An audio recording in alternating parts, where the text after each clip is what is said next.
राजनीतिक चंदा लोकतंत्र को खोखला बना देता है। इस पर दुनिया भर के लोकतांत्रिक देशों में चिंता बनी हुई है। भ्रष्टाचार के खिलाफ चल रही मुहिम के बाद देश में भी ये मांग उठ रही है कि इस मामले में सफाई जरूरी है। आईटी एक्ट की धारा 13A के तहत राजनीतिक दलों को इनकम टैक्स की छूट होती है।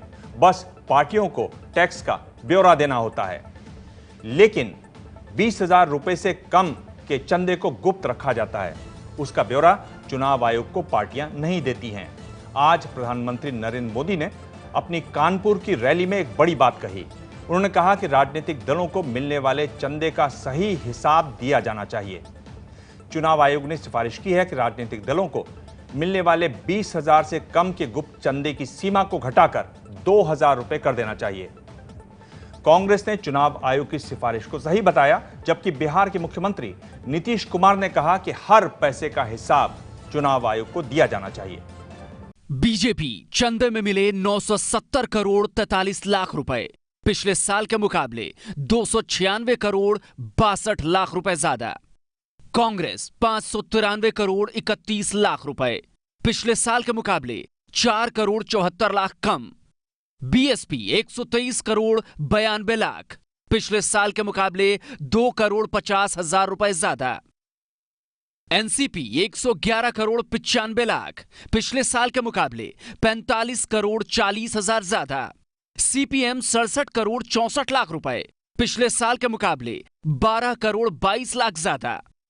एडीआर की रिपोर्ट के मुताबिक ये राजनीतिक पार्टियों को 2014-15 में मिले चंदे का हिसाब है। राजनीतिक पार्टियों के चंदे को दिखाने के पीछे चुनाव आयोग की वो सिफारिश है जो उसने सरकार को दिया है। चुनाव आयोग ने कहा है कि राजनीतिक पार्टियों को मिलने वाले 20,000 रुपए के बेनामी चंदे की सीमा 2,000 रुपए कर दी जाए। चुनाव आयोग की सिफारिश का प्रधानमंत्री नरेंद्र मोदी ने स्वागत करते हुए कांग्रेस पार्टी को अपने निशाने पर ले लिया। सीताराम केसरी कैसे कोषाध्यक्ष थे तो खुद कांग्रेस के लोग बोलते थे, न खाता न वही, जो केसरी कहे वो ही सही।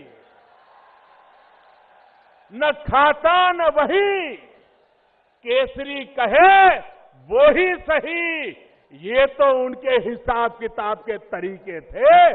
दरअसल सीताराम केसरी कांग्रेस के बड़े नेता थे और पार्टी कोषाध्यक्ष भी थे। उस दौर में पार्टी फंड पर यह कहावत राजनीति के गलियारों में बहुत ज्यादा मशहूर हुई थी, जिसका जिक्र पीएम मोदी ने किया। अब सवाल यह है कि ऐसा कहने की जरूरत क्यों पड़ी। दरअसल राजनीतिक पार्टियां इनकम टैक्स में मिलने वाली इस बड़ी छूट का बड़ा फायदा उठाती हैं। इनकम टैक्स एक्ट की धारा 13A के तहत राजनीतिक दलों को आयकर से छूट मिली हुई है। इसके मुताबिक पार्टियों को 20,000 से कम चंदे का कोई हिसाब नहीं देना होता। नतीजा 75 से 80% तक मिला चंदा बेनामी घोषित कर दिया जाता है।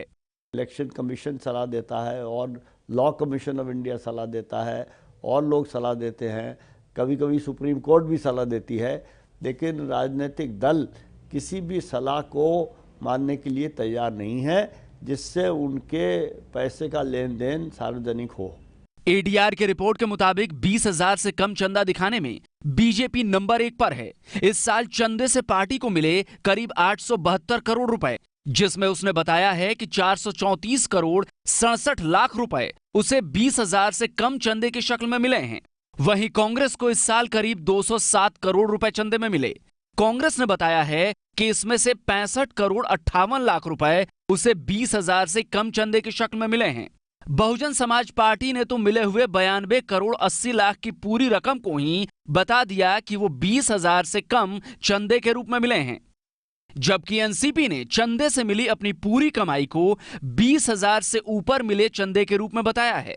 यानी अब आप समझ सकते हैं कि किस तरह राजनीतिक पार्टियां इनकम टैक्स में मिली छूट का फायदा उठाती हैं।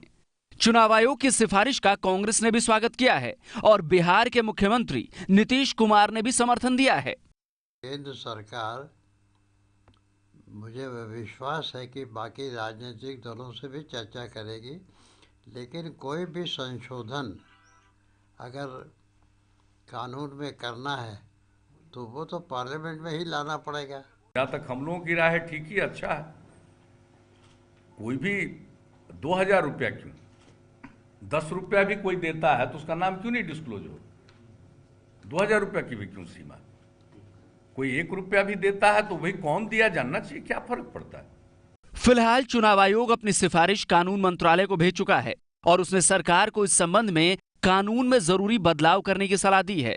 अब यह देखना दिलचस्प होगा कि मोदी सरकार चुनाव आयोग के इस प्रस्ताव पर क्या करती है और क्या इस पर सभी राजनीतिक दलों की राय एक हो सकती है। निपुण सहगल के साथ आशीष कुमार सिंह की रिपोर्ट।